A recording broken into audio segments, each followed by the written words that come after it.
Meanwhile, a former Bayelsa State Governor, Seriake Dickson, criticized President Bola Tinubu on Thursday over the emergency rule in Rivers State and the continued suspension of Governor Fubara in celebration of the 26th anniversary of democratic rule. Dickson said the president missed the chance to redeem his government and clear it of wrongdoing, adding that Tinubu cannot celebrate democracy while suppressing it in Rivers State. Let's take a look. But you cannot be celebrating democracy. You cannot be flaunting yourself as a Democrat on the one hand, and on the other hand, be trampling democracy under your big presidential foot in Rivers State. The president missed a golden opportunity to raise and deepen democracy in Nigeria by restoring on today's Democracy Day democratic and normal civil constitutional rule in Rivers State. Of all the things the president said, the president was silent about Rivers State. And today is about democracy.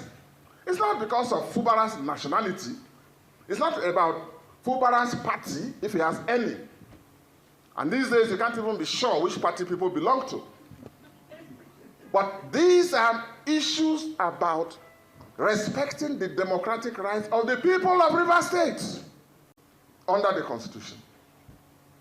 So I'm disappointed, firstly, that the president never said a word about the undemocratic developments in Rivers State, which he has enabled, which he has brought about, which he has sanctioned, and which he continues to sustain, and creating an impression as if all is well.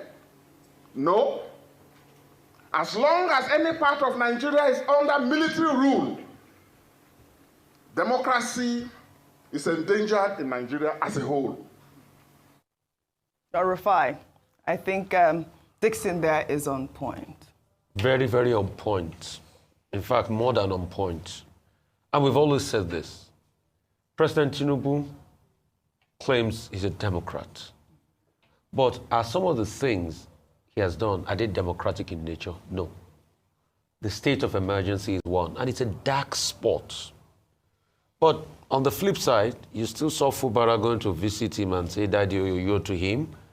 Probably things were panning out, he might return soon.